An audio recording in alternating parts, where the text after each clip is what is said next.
episode number 3, and we're coming off game number 3 of the NBA Finals, where the Dallas Mavericks couldn't pull it off, man. They came close, but they couldn't pull it off. 106-99 victory with Kyrie and Luka doing their thing scoring, but still not enough to defeat the team of the Celtics. You know what I mean? Everybody else stepping up on that team. Derek White having 16 points, Tatum and Brown both over 30. But the whole squad just seemed more cohesive as a unit than the Mavericks. What do you think about the game?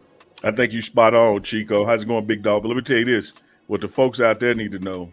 We kept pushing back to showtime because we wanted to finish watching the game. So we got it. Exactly. The game got finished. At one point, I thought we were going to be able to go ahead and hop on and do the show because, the Celtics got into about a 20-point lead. Then next thing you know, it's a 3-point game. But I just think, man, basketball, much like football, team sport, it's hard for 2 guys to beat 7 guys because, the Celtics got their starting 5 and a couple of guys off the bench, and the bench showed up tonight. Right. Then when Luka fouled out, it put them down to really just Kyrie with the ball. It was lights out then, man. Lights out. And I guess we could speak about that and how it relates to football as far as the cohesion of the team, and that's what Coach Prime, it seemed like he's investing in right now to bring the team together off the field, which will translate on the field. And I think that's what the Celtics had. It looked like they're going to be getting that 18th championship before my Lakers, but 3-0 victory, 3-0 lead right now. You think it's going to be a sweep? Man, if you look at these past 3 games, it looks like it's going to be a sweep because when you take what the Mavericks did the first quarter, I mean, they hit the Celtics with everything they had, and then going into the second quarter, it was barely a 3-point game. Going into halftime, it was a 1-point game, and they couldn't do any more than they've been doing. Kyrie showed up, Luka showed up, the bench was showing up, they were balling. The Celtics were uncharacteristically missing their 3-point shots. Still weather that storm and is only down by 1 on the road. It's shaping up to be a sweep, man. It really is.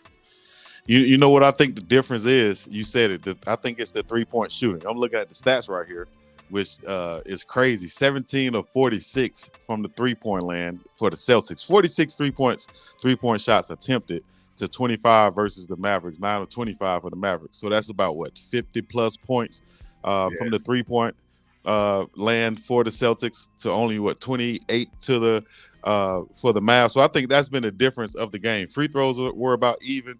But that 3-point shooting, you said they came out a little bit slow at first, but they kept shooting, which kept them in the game. But I think again, like what Coach Prime preaches at Colorado, get to know each other, believe in each other, trust each other, become a team on and off the court. These guys believe in each other, trust each other, man. When they're missing, they don't worry about it. They never get down. They just kept on playing. At one point, I think Mavs were up like 13, 15 points, and then that quickly eroded like 3 points. Then, like I said, by halftime, only 1 point because the Celtics never got rattled. Now, shout out to the Mavs because when they were down 20, and they came back and had that 12-0 run, then a 15-2 run, then a 17-5 run. That was phenomenal ball playing, but they just ran out of steam because they're playing a better team. They're relying on the same 2 guys, Luka and Kyrie, and the Celtics are moving that thing around. You got Al Horford, old man, hitting the 3. Then you look up Brown scoring. Then you look up Tatum scoring. Chico, tell you what was funny. They had Tatum mic'd up on the bench, and that joker said, "Hey man, we need to stop taking these step back threes." I'm like, man, you the one doing it. Ain't that's your shot. Doing it but you. Maybe he was talking out loud to himself, holding himself accountable. Stop taking three. You the one out there doing it. Like you the one doing it, man. Hey, that happens sometimes. I remember playing basketball back in high school, and I got another high school basketball reference, but I had one of my teammates used to jack up threes all the time. I yelled out to him in the game, man, stop shooting it. You miss it, Go to the hole, man. Get you a little rhythm or something. Yeah. We don't mind you shooting it, but if you're going to keep breaking it, man, go to the hole, change it up a little bit or something like that. And, man, going to the hole, you're probably going to get fouled. You're going to go to the free throw line, and it's going to get you confidence back in your shot. And so that's Right. what is going to get you going to 3-pointer. Like a lot of people say you got to shoot yourself out of a slump, but you can shoot yourself into a loss doing that too. So and that's one thing about the Celtics. They're going to move the ball to the hot hand. Like they Yeah. going to keep moving around to who's stroking, who's hot in that moment. But that damn Brown, man, he's showing up every possession he can. He's showing up and showing out for that 300 plus million that he's got. I saw an interesting stat about him, being that he was Mr. Georgia coming out of high school in basketball, but he's also like the top of his class. He chose Cal for their academic as an academic university to go to rather than their athletics. He's the youngest, I think, NBA president or vice president for the Players Association. So all of these accomplishments then leading to him being the highest paid ever in the NBA as far as contract wise.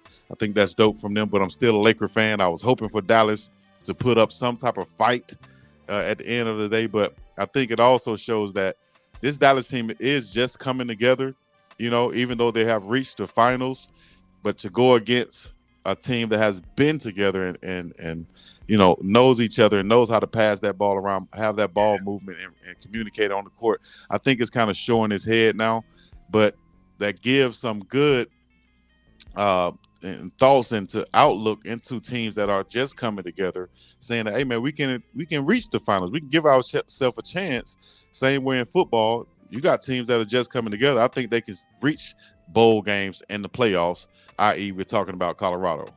Yeah, absolutely. One more basketball reference, so we get into football in Colorado, and it's really a Colorado reference. Shout out to Derek White. He played at Colorado Buffaloes. That's right. Doing his thing in the NBA. One thing I'm proud of him for is he cut that hair. You know, that hairline was way back here, big fro, and he finally let it go, BiggDogg. His game stepped up when he let it go.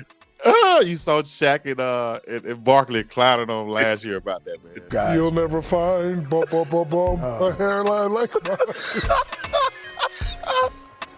Hey, come on, man. I get what you're saying. I get what you're saying, Kenny.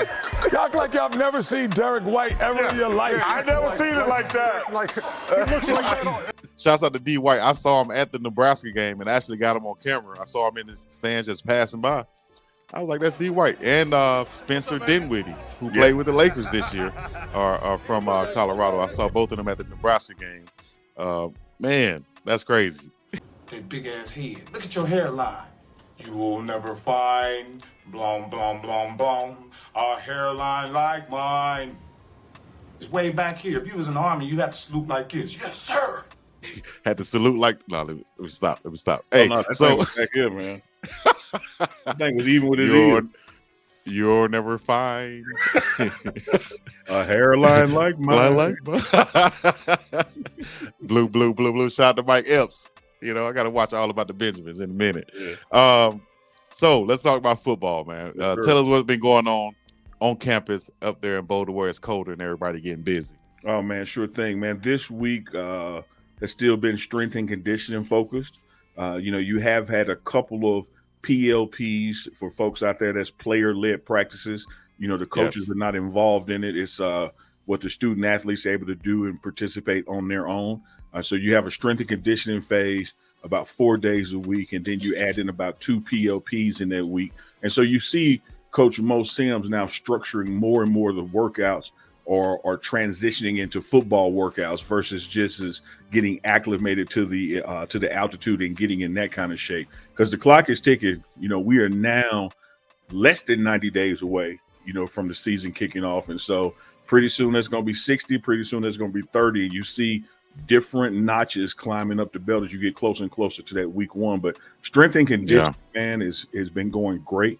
The guys are coming together as a team. You know, when you had the Marines and the Navy SEALs kicking their butt, you know, bringing them together, getting them to go through adversity together, getting them to overcome adversity together. You're seeing more and more of that each day, particularly when they have to do a drill over because one person messed up.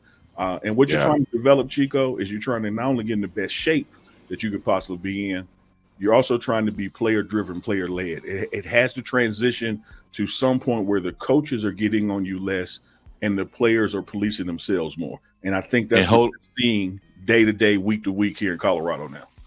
Yeah, holding each other accountable. That's where these leaders kind of emerge in these summer workouts and all of these things that bring the team together, you're going to see it happen, if not already, where you'll see leaders of the offensive line. Each position will have their leader, and they'll come together also. Then you have that leader of the team.